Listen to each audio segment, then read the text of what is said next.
Hello, and thanks for stopping by to view my channel. I hope you're going to enjoy this little journey we're going to go on today. I'll be playing 8 classic rock guitar intros, mostly from the late 1960s through the late 1970s. But before I get started, I want to let you know this isn't a best of list.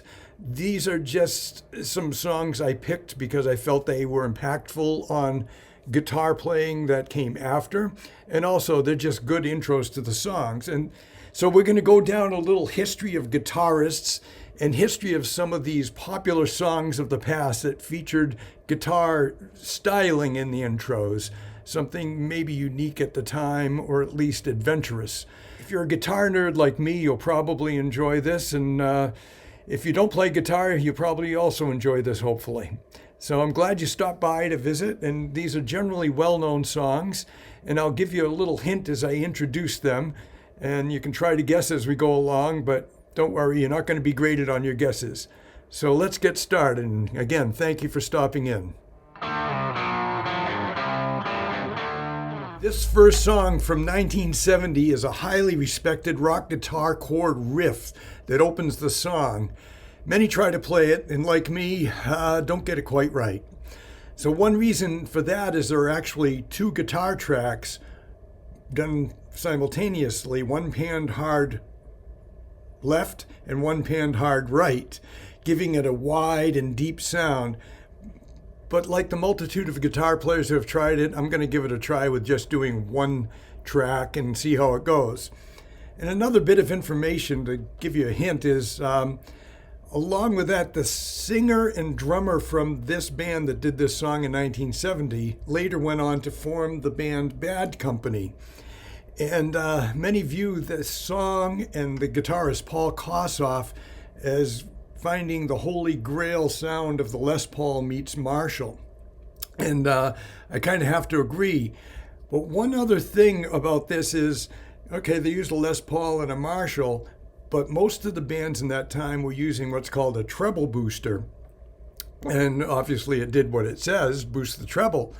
But what they did was they'd take the guitar and take the tone knob and turn it almost off, and then put it through the treble booster into the Marshall.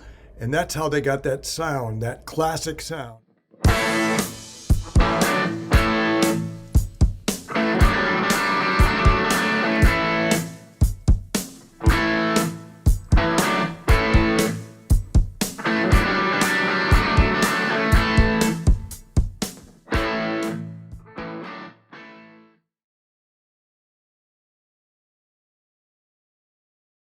I find this song from 1969 to be so fun to play. I remember doing this in bands in the late 70s and early 80s, and it was just a blast to do it.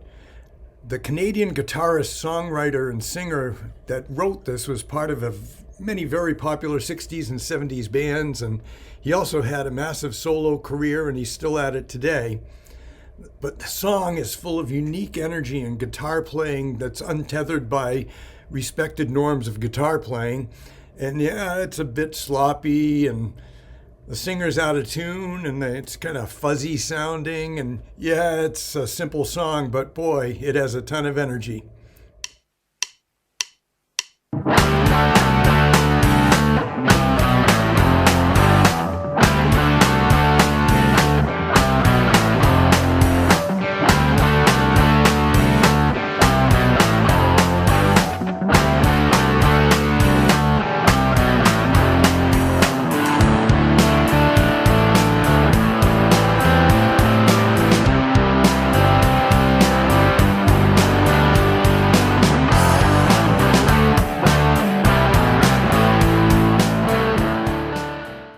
Okay, I hope you enjoyed that Neil Young song, and it kind of broke the rule I mentioned on All Right Now, because I don't believe Neil used a Marshall stack on that. He did use the black Les Paul he had just gotten.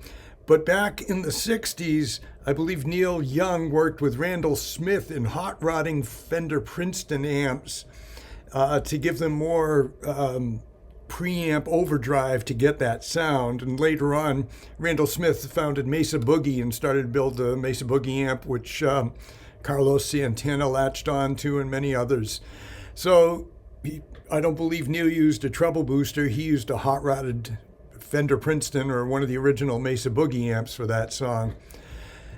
But now we're going to move on to something a little different. This is another very, very common guitar riff from the 1974 album that went really big in the US. It's been played by nearly every cover band in the world, and fortunately I never had to play it in a bar band or anything, probably because every other cover band was playing it. The problem with the riff is it sounds easy to play, but there's some intricacies in it that I didn't catch until recently. And so if you listen to it, there's more than meets the ear.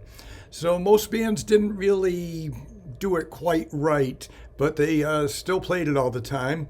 So I'm going to have a go at it here, and I'm sure I'm going to fall short of the proper way to play it. But the song was written, oddly enough, in response to Neil Young's song, Southern Man, which the band took offense to. I guess they didn't like Neil casting his opinion towards them, not actually understanding them or knowing them, but it's a great song, a great guitar riff, great intro, and I hope you enjoy this classic Southern rock band intro.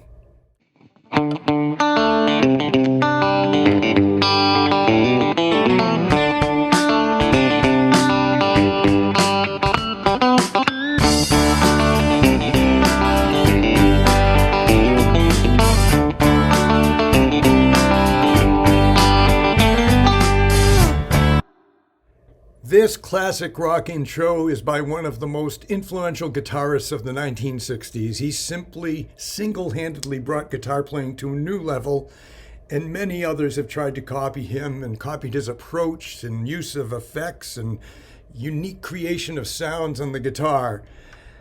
This intro is from one of his first charted songs. I'm thinking he may have used a fuzz face or a treble booster. Not quite sure what amp this goes into it because it sounds a little different from his usual Marshall or Sound City amps, but he got a great sound on it. Unfortunately, I don't have a 1960s fuzz face in my possession, and I'm using my Boss GT1000 for all of these sounds, and I think it does a reasonable job in achieving a good sound, but you know, it's not the real deal, but I hope you enjoy it. This is by one of the greatest guitar players of all time.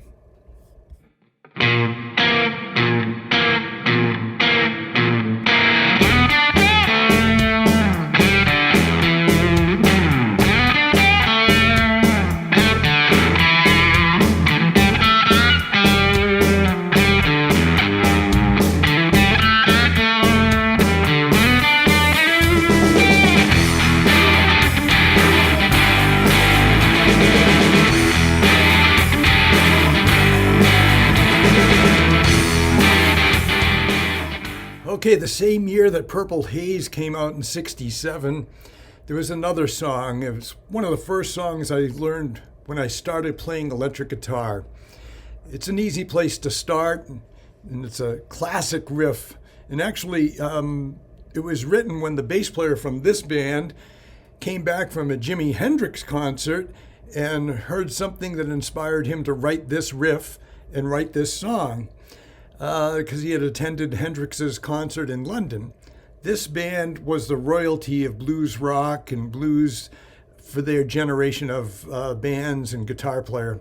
The guitar player is regarded as one of the best in the blues rock style, and this is one of two of my eight great intros that feature this guitarist. There'll be another one in this mix. So I hope you enjoy it.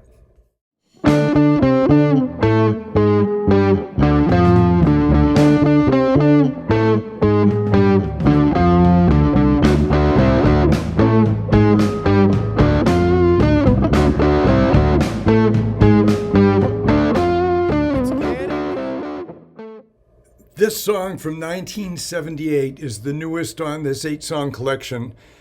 It was the debut of a guitarist, singer, songwriter that would have a lot of influence on guitar playing that came after him. And his signature sound still remains today as he still tours, and The initial sound he had was with a red Fender Stratocaster played with his fingers, not using a pick, and that set him apart from other guitarists of that time. And later, he went to using a Gibson Les Paul, and I believe he got some advice from Billy Gibbons of ZZ Top on how to get that other sound. And when he did that, probably that was his greatest hit in the 1980s. But this was the first one I heard on the radio back in '78, and had no idea who it was, but certainly know who it is now. Hope you enjoy it.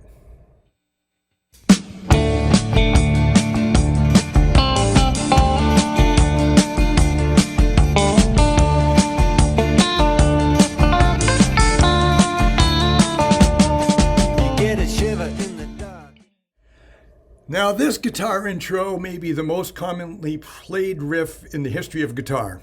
This song was released in 1972, and since then, this song has been the go-to for guitar students, for anybody learning to play rock guitar.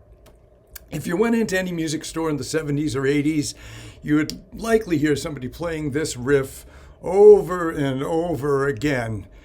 And when they were trying out a new amp or a guitar, it's an easy riff, but the end result is quite powerful. So learning it was a good confidence boosters for students. It was like an achievable goal with a good reward. One thing about the British bands from the 60s, again, is the treble booster and the tone knob being turned almost down. That's what I did with this through the GT1000. I think I got a pretty reasonably good sound. So it's a prime example of using that sound on a Strat.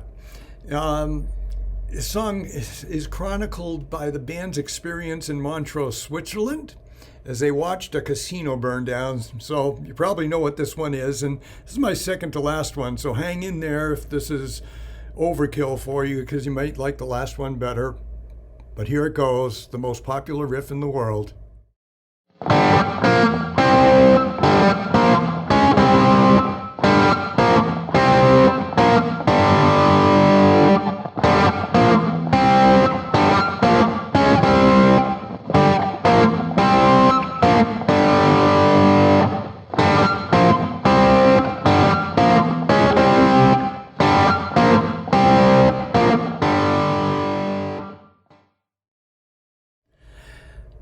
So here we are at the end. Out of the 8 songs, this one is my personal favorite. May not be yours. You might have liked something else that's not on this list much better. Again, feel free to comment. I'd love to hear your comments and continue doing videos. I remember this song when it came out in 1970, the anthemic power of this riff when it hit the airwaves. It was amazing. I was pretty young, just starting to play guitar and just doing acoustic, I think, at that point. So I didn't start to play this until later. But this song survived for years, and it's still played on the radio today. And this album that it came off featured a collaboration with another famous guitar player of equal stature, and they got along real well. Their ability to communicate and improvise in the studio recording while recording this album is widely known as one of the most special moments in guitar music history. So you might have guessed this one already, but here it is, and thanks for stopping by. Hope you enjoy.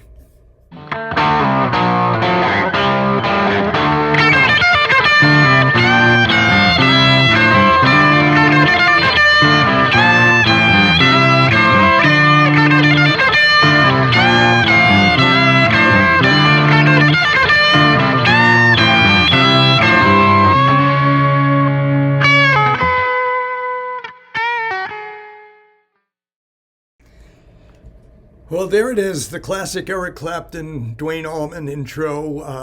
Hope you enjoyed it. I hope you enjoyed all 8 songs in this video.